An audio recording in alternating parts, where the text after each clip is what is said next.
It's always a pleasure to have you join us here on Prime Woman. My name is Elizabeth, and I know that when we call woman as a word, a lot goes through your mind. Let me briefly remind you what Diana Maria Child said about the woman. She says, a woman is a full circle.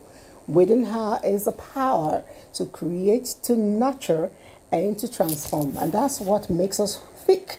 That's who we are. On this platform, we'll be showcasing another personality, a great Nigerian woman who has touched a lot of lives, a woman who's making names, creating waves, positive ones, in diverse fields. Who is my guest? Listen.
You will get to find out right with me in the studio. Nice to be with you.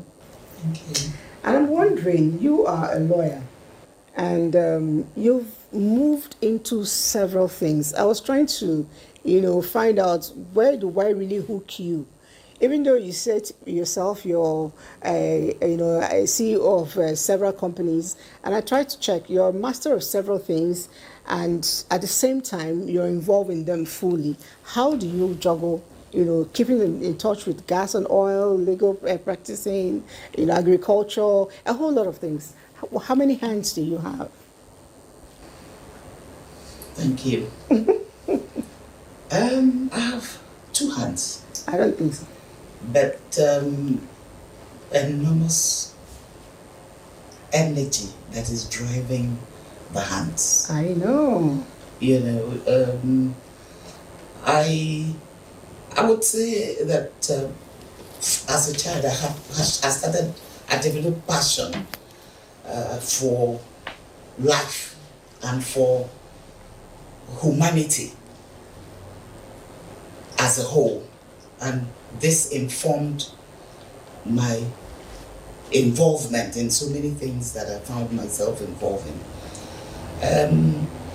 A little story of where I'm coming from. Mm-hmm. I was born with what you may call silver spoon. I was born in Port Harcourt. My father was an engineer. Some people say they were born in silver spoon, halfway they lost it. And I ended up with no spoon whatsoever. Because it would have been all right if you had some plastic spoons, but I lost everything. Oh, wow. That we had no spoon at some point. So that exposed me, or rather, created the Edith that I am today. Because that survival instinct, though this whole thing was happening with the Nigerian Biafran War. My father was one of those that was killed. And then from all that luxury to nothing, our home was taken over, by the military, and we had to be in a camp. So, but because I was already used to certain lifestyle, luxury and certain things, it was obvious to me that we just had to, I just needed to do something. So I got involved in almost everything that was happening in my town, Aguleri then. People were going swimming in the river. I find myself following them. I wanted to be, I had to express myself in getting involved in everything. I would follow my grandmother who was in the village to the farm. I would go to where they are milling rice.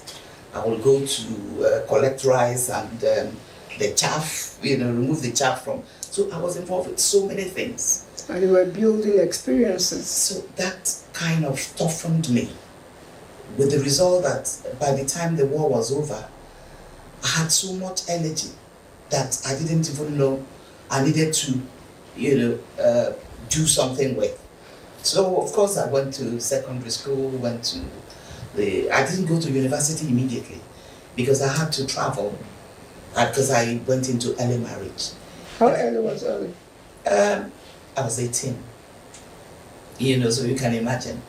But because my knowledge of my father, who believed that I was going to be a big lawyer, it was my father who used to call me lawyer. I'm going to be a big lawyer as a child, because there were so many children in our house then, and when anything goes wrong, I'm the one that would come to explain, to my parents exactly what transpired. So they were calling me, pocket lawyer. Yeah.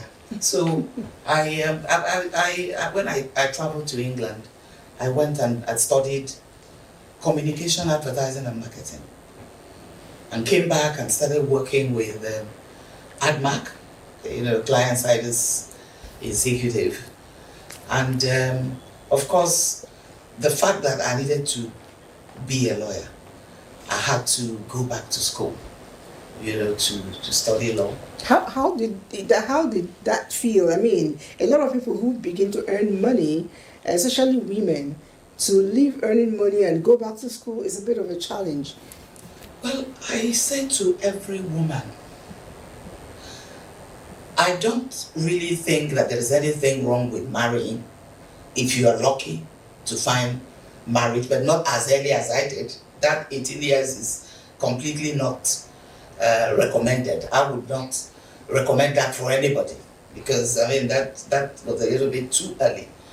But if you find yourself marrying early, the important thing is, what really do you want for yourself? Sure.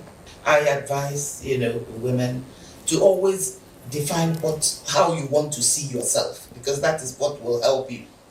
How you want to see yourself. So how I wanted to see myself was that, a professional person, and I needed to with a corporate background. Yes, and I needed to have a profession to be able to, pull that through. You gave me a hint to my answer when I asked how many hands you have, because it took back to the experiences going to the farm, which is why you actually opened your farm, the Okite Farms, because you were able to see a bit of those things. But there are people who would, imbibe all of that experience, and it would come to nothing even as they grew up. So I guess it's a driving force in you to achieve, to be more than just a beautiful face that gave rise to that. But then, oil and gas, even the sound of it sounds masculine. A lot of people will tell you, oil and gas. Once you do that, they tell you it's masculine. But here you are, a lady, and you're also digging your, biting hard within that environment. Does it feel okay? And how has it been for you? Being a woman, I can say, gives you, the opportunity to be everywhere. A vessel, my own area of oil and gas was was tinted towards the maritime, because I wanted to, supply vessels, offshore supply vessels that would, enable those that are working in offshore to operate, that area is not really a feminine area. And that is what attracted me to it. Because it's not feminine. My own worldview is not, the harder it is, the better for me. Because the result is more rewarding. It is more rewarding. Sure. It takes time though for it to mature. But when it matures, you are dealing with the big numbers. It takes a dog that has not just a back, but a big bite to be able to survive in such terrain. What are the little things you do differently to make you succeed? I believe in spreading my net. So whatever I get into, I try to understand the workings of that environment. What makes this? What exactly do they do? What are their needs? And how do I meet these needs, some of those needs? So this is the way I operate. It goes to give credence to what we have heard about business. A successful business person is one who identifies need and knows where to get resources to fit in that need. Where are we in taxation? I want to enjoin the government, to be clean with their management of resources. Because when you pay tax from profits.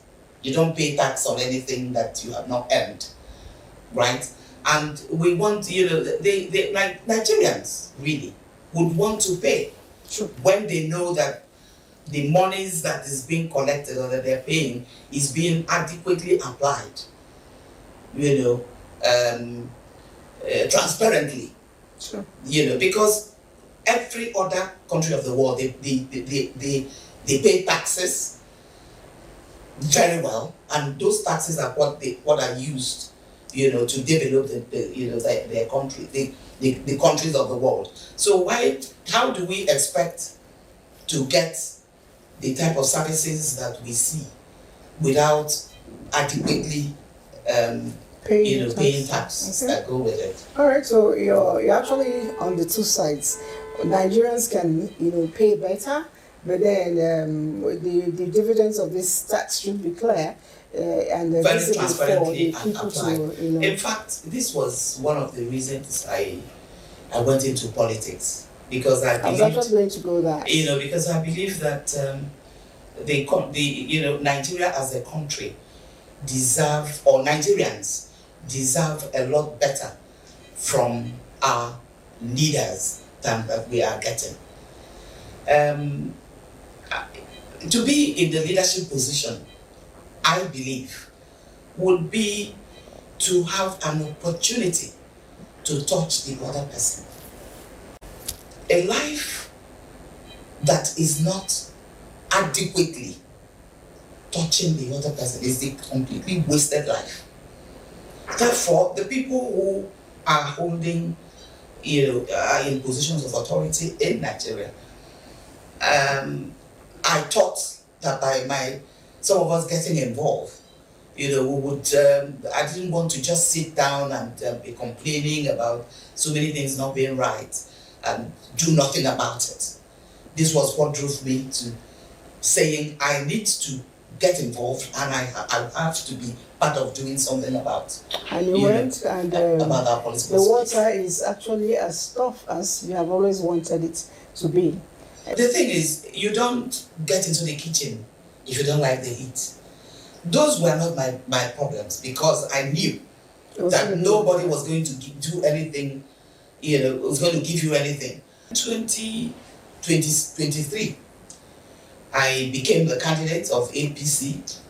I ran again, but in the course of a few days to the election proper, my house was invaded by some group of, I don't even know what to call them. They invaded my house, shot for 20 minutes. Eventually, I managed to escape and, ran into the bush. They came back and set my house ablaze.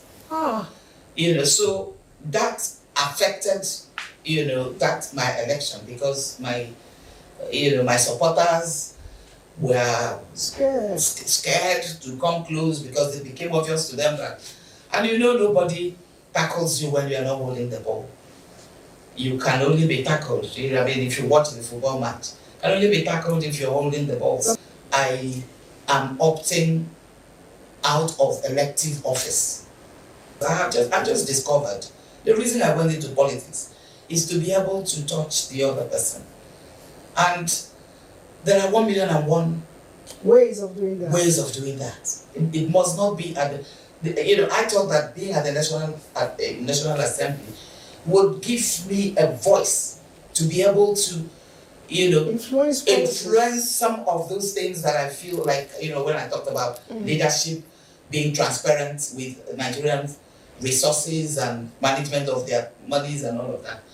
You will drive it better if you are at the place where decisions are taken rather than just doing your thing, your little thing. I was pushed into politics in the very first instance, having made some money from my practice and all of that. I was doing a lot of charity, paying school fees for indigent people, helping, having gone through that low spoon myself. What was that pivot point for you, and what was again the pillar that you held on to come back? The pillar actually was when I saw after the war the difficulty we had to go through for me to continue to go to school. Everybody, of course, relations were battling for their own children and their own lives. I had to be doing all kinds of things in order to help my mother. So I just said, if only I have if I go through this part of my life and I am able to scale through, I will have to look back, because there are people who are struggling and have nobody to help them and no hope. It will be, I undertook that I would try to be there for them and be the voice for them. Do you talk to your children about this period of your life? I do. How do they feel? When survival instinct, it affects you differently from somebody who was born and right from when they came into the world, they had a nanny, they had a cook, they had a steward, they had a driver, they had security man, they had all works, all this. So when you are talking to them about people who do not have, who may not even know where their next meal will come from, it's difficult for them to understand. Is it like Tell by Moonlight? Yes, they don't understand it. So I sometimes take them along when we're going for visitations. I take them to hospitals, to go and visit people who are in.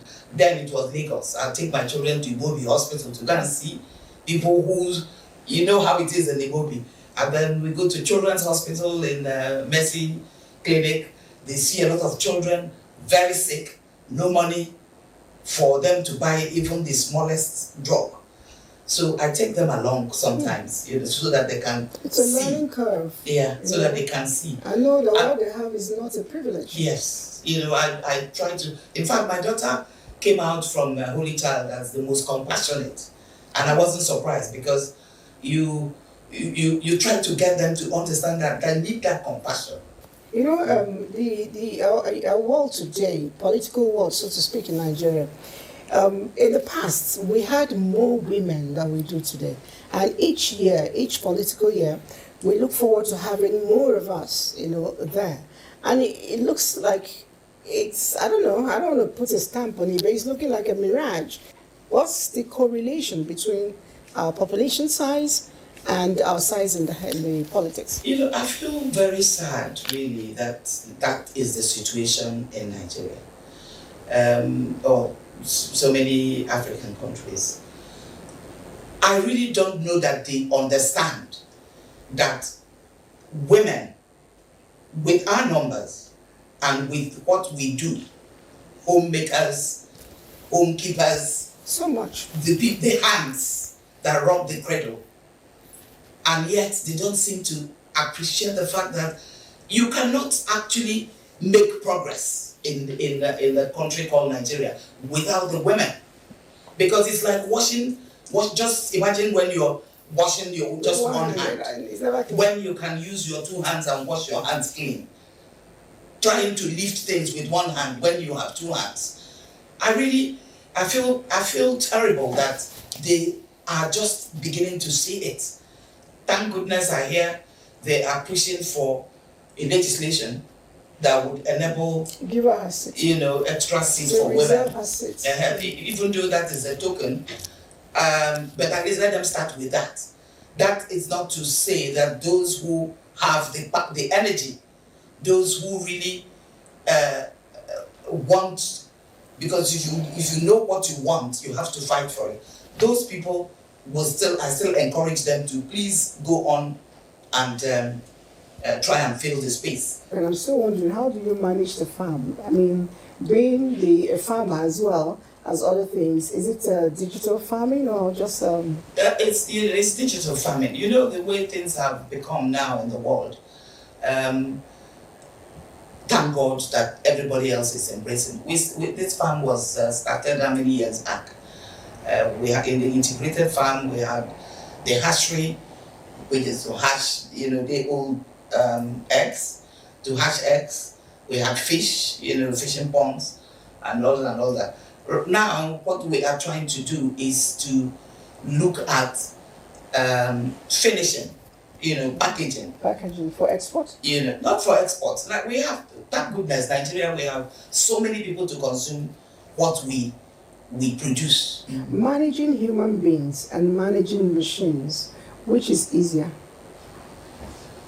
Of course, managing machines is easier. Oh.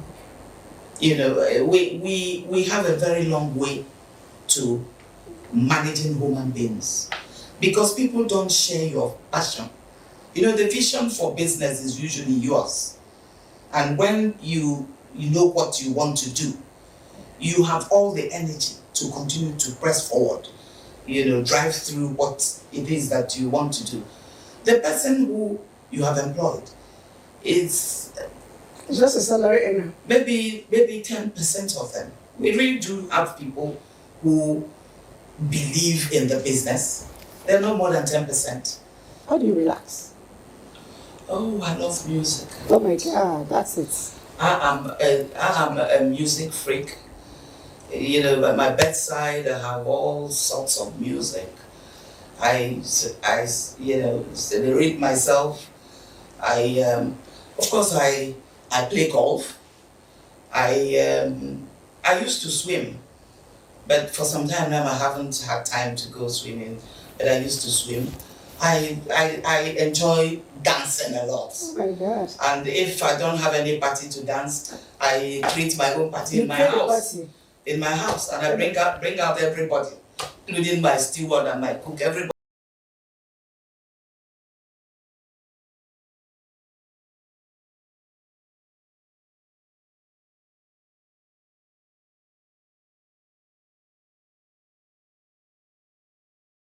You must be the baby girl for life. Yeah. It makes you happy, it makes you more relaxed. Yeah. How would you want to be remembered years to come? I want to be remembered as somebody who tries to touch the other person, no matter who that person is. Is that why you're still looking sweet 16 at 70? No, I'm not the one that is 70. It's my husband that just turned 70. Okay, I saw I thought it was your card. No, not mine. Okay. I am 63. Yeah. That is not, that is a doorstep away. And you're still looking very sweet. Well, I thank God. You engage in a healthy eating? I eat right, and I try to do the necessary things that I have been asked to do as a result of what I had gone through. So I take a lot of work. I want Nigerians to know that if this country belongs to you and me, or belongs to us the way I feel, then every step of the way, we need to take responsibility for the things we do to the country. So this is my message for Nigeria. Take responsibility. Don't leave anything for anybody. All of us collectively can make this country a very beautiful place for us to be in. Thank you so much for coming on the show. Thank you. And I wish I have more time to spend with you. I would like to have a party with you. I will make it happen. Just let me go and do my election in Anambra, okay, and get back. So what are we going to be singing for that party? And no stopping us now. We on the move. Yo, we on the move. Yeah. And no stopping us now. We on the move. See you next week. Ciao, ciao. Thank you. Bye.